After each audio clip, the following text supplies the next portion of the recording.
Hi everyone, welcome back to the Helen Olivia virtual workshops. My name is Lindsay and I'm one of the designers here at Helen Olivia Flowers, and I'm going to be leading you through this workshop tonight.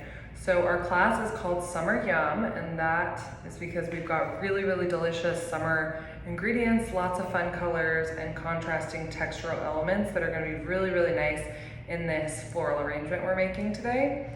You are going to need a few things before class. So you've got your vase, which we're using these beautiful green geo vases, which I love, and they look great with the summer flowers, just for a pop of color. The other thing that's in your supply bag is your piece of chicken wire, and then you also have your workshop recipe. So this has all the ingredients that we're going to be using, and I will kind of lead you and you can follow along as I grab things and I'll tell you what they are. The other thing that you're going to need is your floral tools. So I've got my floral knife with me. We love these little Swiss Army knives, so that's what I'm using. And then I've also got my clippers. If you are using something at home like kitchen scissors or a paring knife or something like that, just make sure it's quite sharp. Anything that's a little bit dull can damage your stems, and that will just lead to a lesser vase life for them. So you want to make sure if you're using scissors or something at home, it is sharp. And if you're using a kitchen knife, I would suggest a paring knife. So a small, straight, smooth blade, nothing with a serrated edge, because again, it can just damage your stems. So with that, the next thing you'll need to do is fill your vase with water, and you want it to be close to room temperature. A little bit cooler than that is totally fine. And I like to leave about 1 inch of space at the top because of displacement, and when we're putting these stems in, your water level will rise and it just creates spillage. So that's just kind of to prevent a ton of spillage as we're creating these. And once you've gotten your vase filled up with water, you are going to grab your chicken wire, and we are going to place this in the vase as the base of our arrangement. It creates a great structure for all of your flowers to go into. So now that we've got our chicken wire, what I like to do with a piece like this is roll these smooth edges towards one another and then tuck in the pointy ends, so you get this nice rounded cylinder shape. And you never want to put the pointed ends facing upwards in the vase, because you'll just get snags on your stems, and we don't want that. So the pointy parts should go to the side, and then you want that open cage at the top, and you want it to be lower than your vase line. If it's sticking up too high, you might need to ball it up a little bit more. But once it's in your vase, you can kind of expand it, and you want to make sure that it's not really crunched up, because we do have quite large stems for some of these blooms that we'll be using, and we don't want to have a hard time kind of getting them in. So once you've got your chicken wire placed, what we're gonna go for are our mini green. I kind of ripped into these a little early, so I don't have plastic on them anymore, and I have cut them. But what you're gonna do is you're gonna remove the plastic, then you're gonna remove any of the low-lying leaves, anything that you don't like the look of or that isn't kind of hugging the head of the flower. You're gonna remove that, because we don't want any of the low-lying leaves in our water. And that's kind of a theme throughout. So if there's anything that's low-hanging, just pop it off, and then you'll be good to go. So with mini green, I like to just kind of separate my vase into thirds, and then I'm going to use one in the middle since we've got 4. So make sharp angled cuts, and that goes for everything in this class. You want the most surface area possible for your stems to drink up the water. So now that I've got 2, you want them leaning quite close to the vase. You want them touching the lip of the vase. If they're sitting up too high like that, you're gonna get this space lost. So you want them leaning on the vase. And then I'm gonna take my third one, split it there. So really you're just cutting it into thirds. And then I'm gonna take this final one and I'm gonna stick it right in the center. And you can always trim your stems, but you can't make them grow back. So start a little bit modestly, and then you can always trim more if it's too tall. So I love the height of that. It's just gonna create structure. It's not meant to be a focal flower. So stick your fourth in the middle, and then we are going to grab for our greenery. So since we've got a lot of tall things today, we've got 3 pieces of this gorgeous 9 bark. This is one of my favorite foliages that we use. It's a great contrasting element. The dark is really, really fun with these bright colors, and I like the contrast of it, so I'm gonna save 1 piece and set that aside for later, so I can go back in at the end and add any sort of foliage element that I might be missing or that has become hidden throughout. This is one of my favorite things we use a lot in the fall too. Really, really pretty. And then the other thing I'm gonna take out is my bush ivy. So we've got a few pieces of bush ivy. I'm gonna place that there. And then now we're gonna go in with our lace cap hydrangeas. Lace cap hydrangeas are these cool, whimsical hydrangeas, and they are antiqued. So any sort of like spots, it could be brown, it could be blush, that you see on them is totally normal for these. These are a local variety. You probably see these in a lot of neighbors' yards, etc. But it's a really fun bloom. And for something like this, I like the height of it, but you don't have to use anything you don't want. If you want to keep your arrangement quite tight and rounded, then you're just gonna tuck everything in a little more. I'm gonna leave it a little out and exaggerated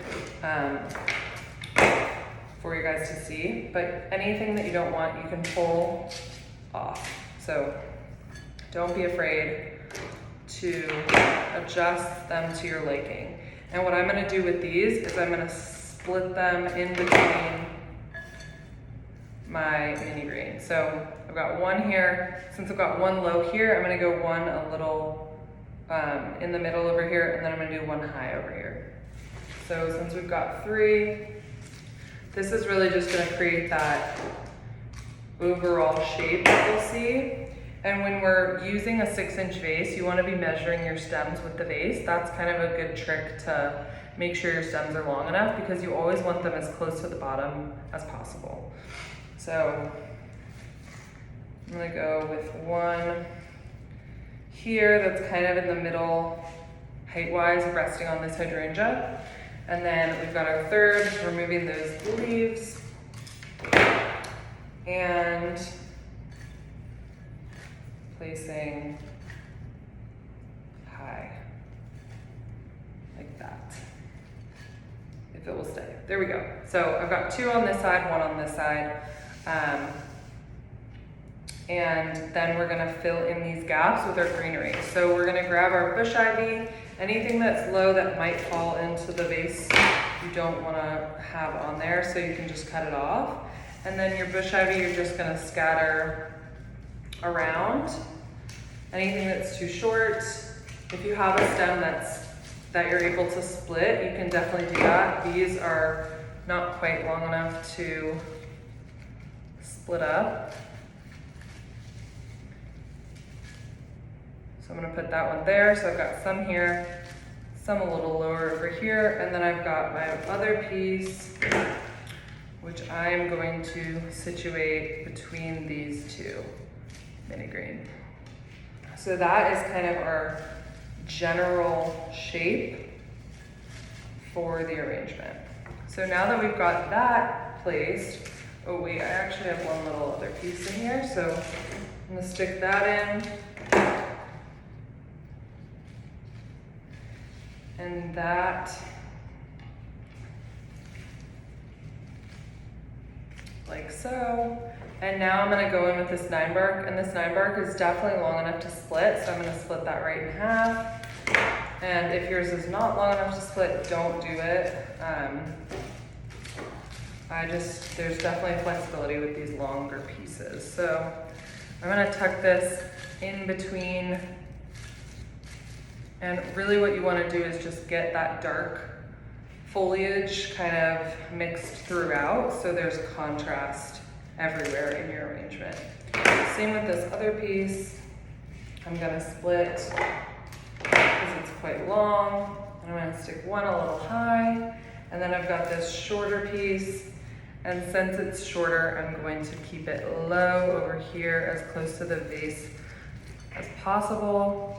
And then see how you've got that really nice dispersed greenery. And again, I've saved that one piece for later. Once that greenery is all placed, we're going to go in with our coxcomb celosia. So in a wild turn of events, these things are both celosia.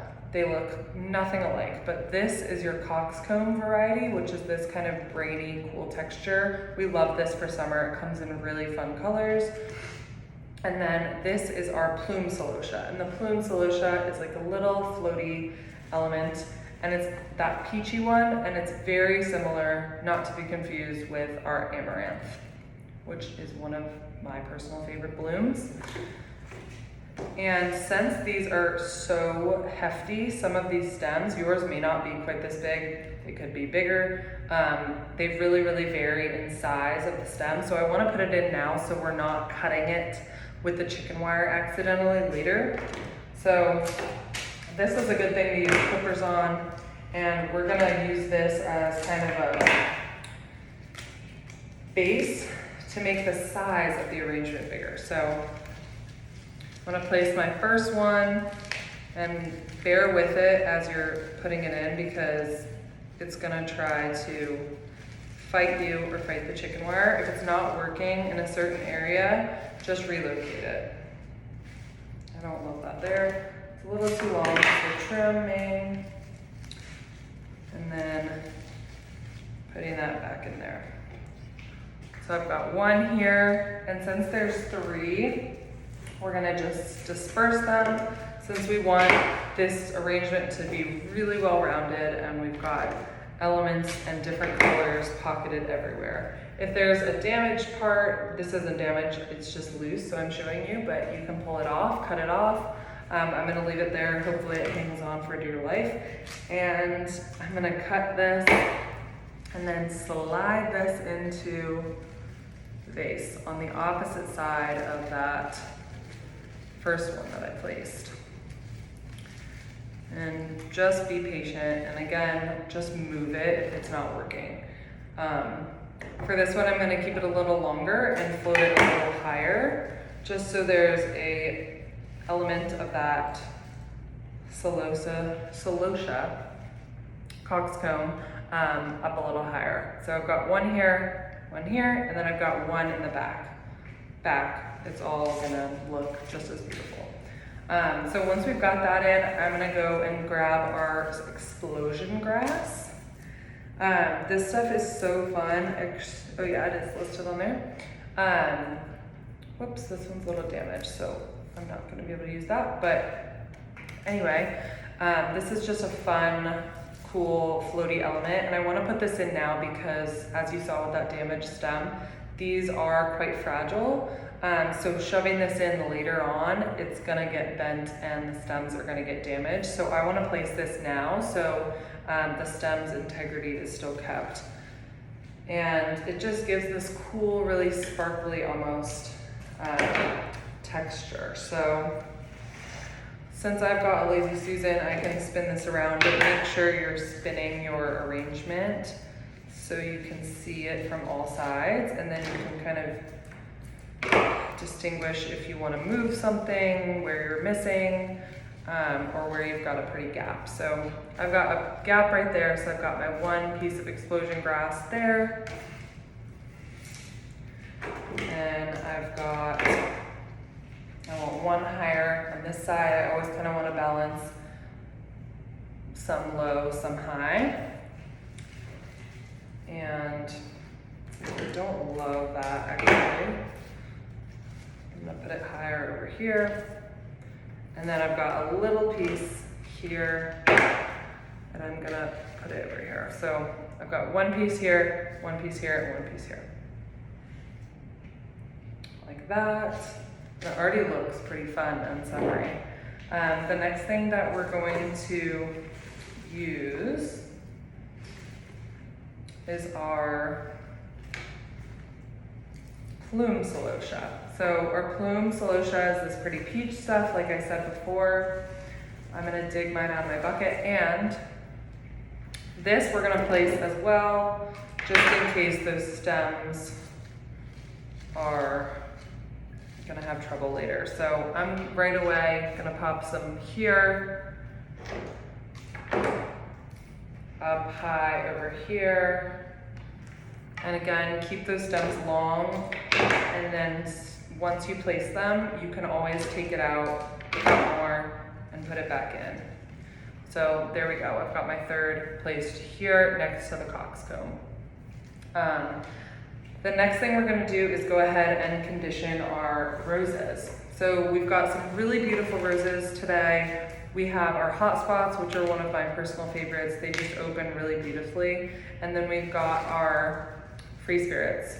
The free spirits are these gorgeous orange with pink edges.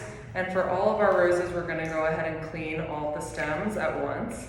So what that means is you're gonna take off any of the low-lying leaves, you're gonna pop off any of the thorns, and be really careful if you're not handling them with gloves. And you can do that by pressing with your thumb and just popping them off. Or this one doesn't have any thorns, so I'll show you the trick.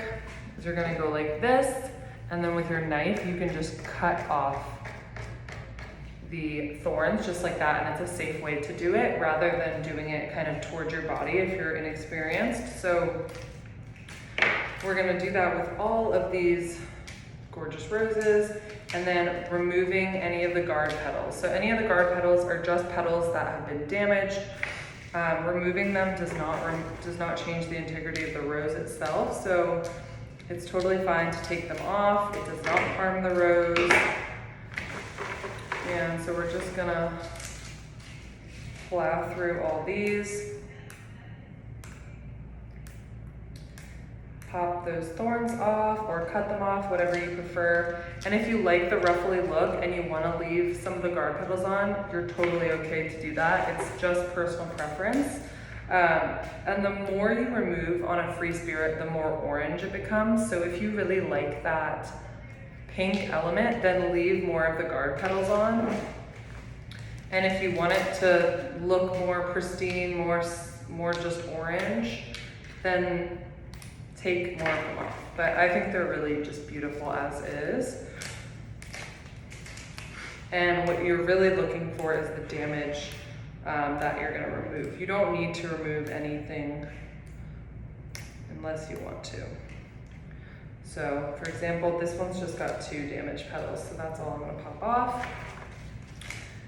Hot spots, same thing. Any damage, just remove those leaves.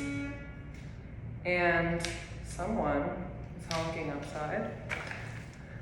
And then once you've gotten those outside petals removed, we are ready to place them. So with roses, I like to do groupings, and I always like to do 2 or 3 together. And I never like to do them right next to each other or right on top of each other. You don't want them to look like a stoplight, and you don't want them to look like a pair of eyes. So just be mindful of that as we're placing. For all of our roses, groups of 2 and 3, that's the ticket. So I'm gonna place 2, and I'll show you where they're being placed. Going pink here, so a hot spot, and then free spirit. Right away. We have 10 roses, so we'll do a grouping of 3 here. And again, keep those stems long for now, and then, oh, actually we might have 11. 1, 2, 3, 4, 5, 6, 7, 8, 9, 10. We have 11, so perfect. So we'll have 3 groupings of 3, and then we'll do 1 grouping of 2. And when you're placing these roses, since this is kind of a fun, wild arrangement, you really want that dimension. You don't want all your roses to be sitting on the same even plane. You want some to be sticking out a little more and some to be tucked in a little more, and you do that by adjusting the stem length. So you don't want to be pulling them out or poking them in because you want the stems to always be in water. So you do that by leaving some of the stems a little longer and some a little shorter. Since we've gotten that 1 grouping placed, I'm gonna tuck one over here, and right on top of that is gonna be another hot spot, and that's gonna be my grouping of 2 right there. So I've got 3 and 2. Next grouping, I'm gonna do on the other side, and I also like to vary kind of what's on the bottom. So on this side, I've got the pink one on the bottom. So on the opposite side, I'm gonna go with a free spirit on the bottom. You can also blow on the center of the rose if you want to open it up a little more. And then I've got my first free spirit placed. Then I'm gonna go in with a hot spot right above it, like that. And then I'm going with another free spirit as my third.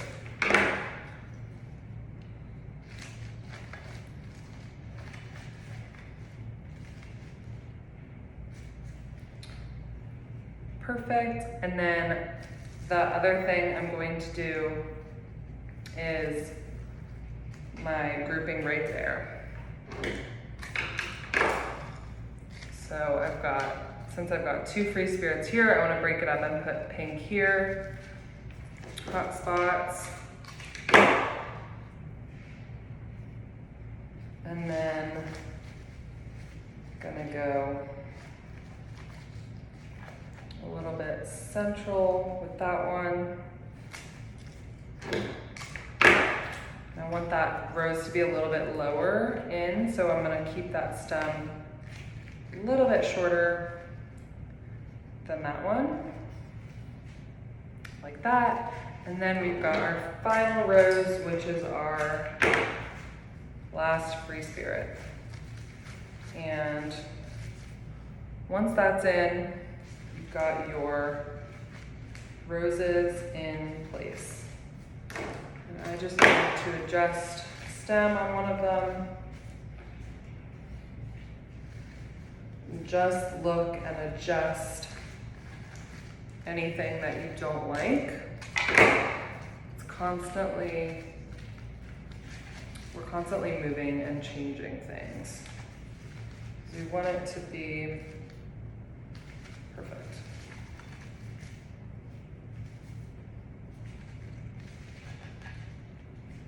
Okay, now that we have our roses placed, we are going to grab our dahlias. So our dahlias are these beautiful peachy pink dahlias, gorgeous. These are from our friends at Lindsay. And right away I see a gap, so I'm gonna place mine right there.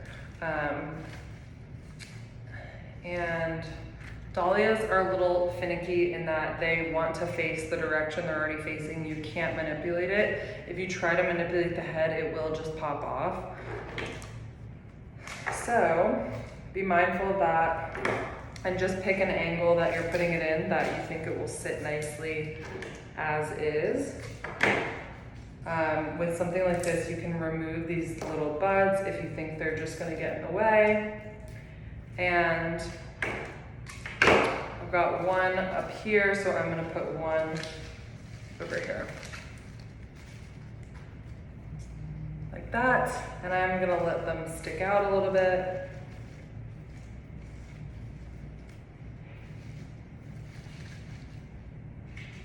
Perfect. Then I'm going to grab my zinnias. Love, love, love these zinnias. You've got pink zinnias today. And I am going to let these stick out quite a bit because I don't want them to get lost. So we've got one up high there. And then I'm gonna put one on the opposite side over here.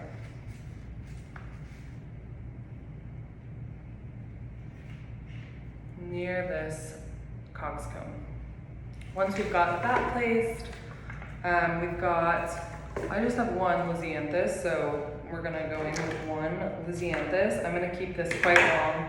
I've got pink from the dahlias, the lighter pink, so I wanna balance that by breaking up these hot pinks that I have all grouped together over here. like that.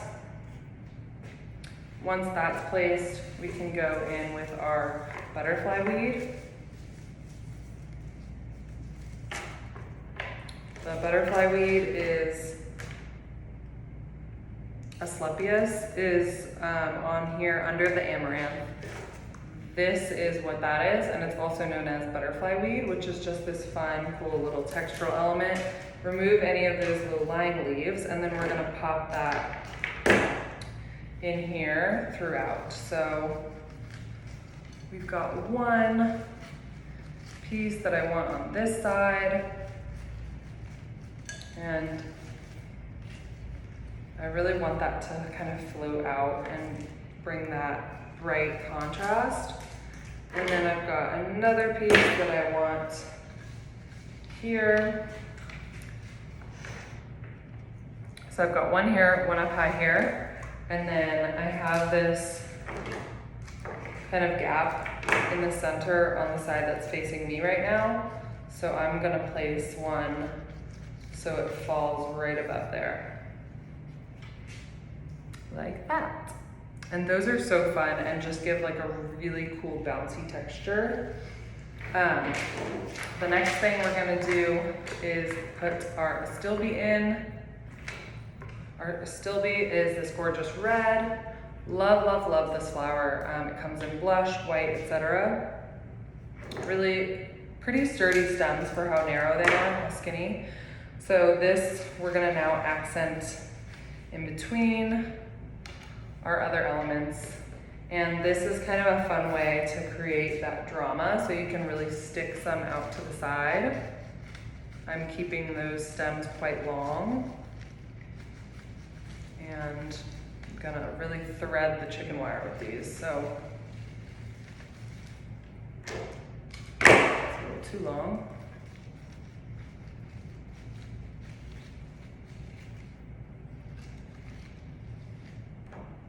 That. Can't really see it from that side, but from this side, see how that's sticking out? And then since we've got 4, sorry, this free spirit placement is driving me nuts. We've got 4, they are kind of wiggly, some of the stems, squiggly. So I'm gonna tuck one also over on this side.